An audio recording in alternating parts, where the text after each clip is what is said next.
Meet Ed. Ed is dead. A good innings of 96. Ed, full name Ed Barton, is a fictitious character and not to be confused with Edmund Barton. Edmund Barton was Australia's first Prime Minister. And, just like George Washington choosing to be a slave owner, Edmund Barton was a racist, as the historically noted father of the White Australia policy. But I digress. This is not about Edmund, and it's not about racism. It's about taxism. Taxism is any bullshit tax policy that unfairly discriminates against certain segments of society for reasons not fair and reasonable. Wombat Politics, to discuss taxism, has created a top 12 list of bullshit tax policies. This video will step through all 12. To do that, we return to Ed and meet the Bartons!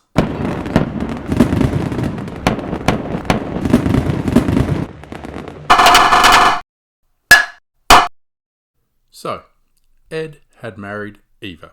Eva is now the matriarch. She and Ed, dead Ed, had two sons, Edward and Edson. They married Edwina and Edna. Then Edward and Edwina had two girls, Edwardine and Eden. They married Elijah and Ellen. Both had kids of their own, Emmett, Elizabeth and Esmeralda. Back over to Edson and Edna. They had two boys, Eddie and Edsonia. They married Adele and Esther. 6 more kids followed, Eric and Erica, Edison, Eduardo, Edgar and Bob. Now, the Bartons pay zero tax. In fact, they receive money from the ATO. Just to be clear, this isn't some pay some tax and get more money back. They pay zero tax and get money back from the ATO. What do they earn? The average household income is $146,968, and they pay zero tax. How? Well, it's complicated. Not just complicated like balancing airflow and calculating power to weight ratios on a rocket. That is good complicated. We need that to be complicated. Tax complicated is more like your annoying, self-entitled, Gucci pant-wearing cousin giving you a present wrapped in 16 layers of wrapping paper that ends up being an empty box. To show you how the Bartons pay zero tax, let's start with Edna. For her income, she starts with $1.6 million in super. Now, for returns on super, the income that super makes, we will use the quoted figure in the Retirement Income Review. Released in November 2020 and commissioned by Scott Morrison, Honourable Member for the Rich and Powerful, there are two figures used. Pre-retirement returns are 7.5%, and in the retirement phase, they quote 6.2%. But this is before fees and taxes. Super fees will cost 1% on average, and for taxes, these vary according to the individual, so we will calculate taxes as we go. So Edna, who is retired, will earn 5.2% on her super balance of $1.6 million.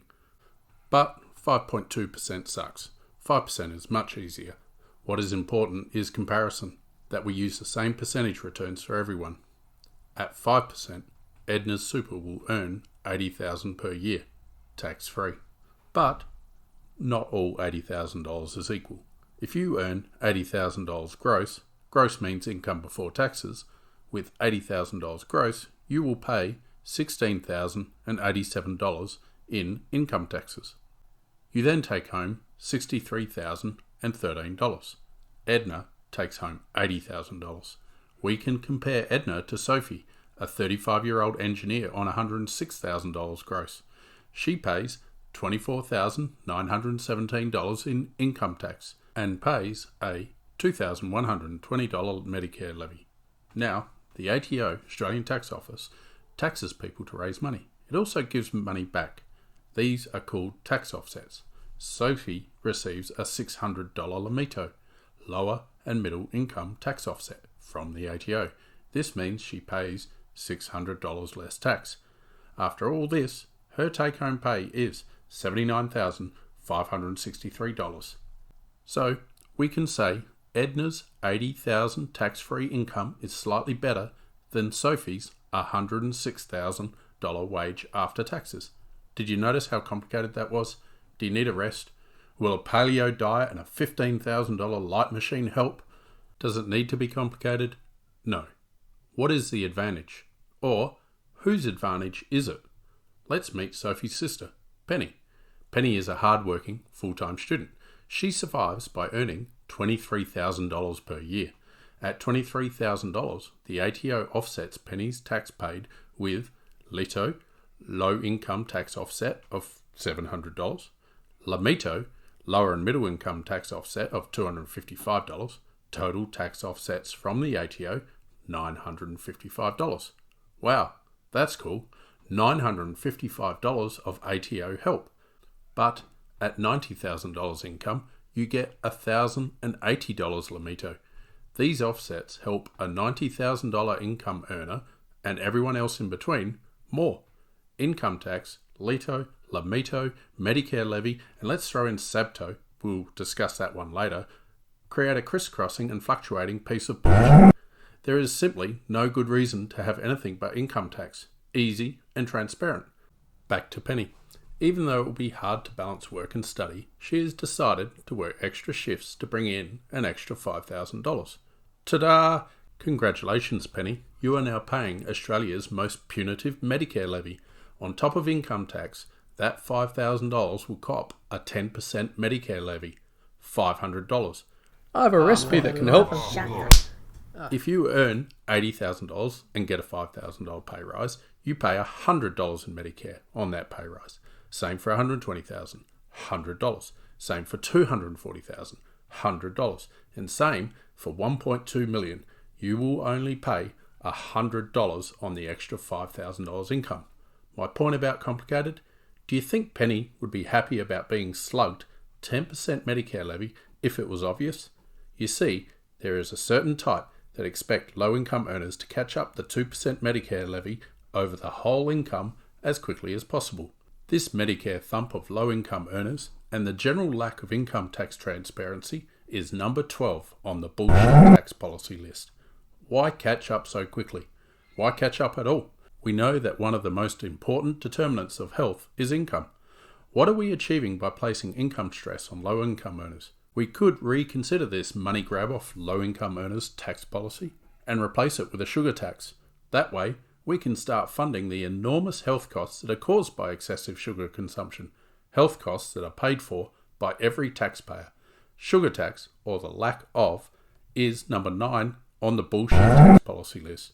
Why is sugar tax an important example? Well, 2 words, industry lobbyist. There are over 40 countries in the world with a sugar tax.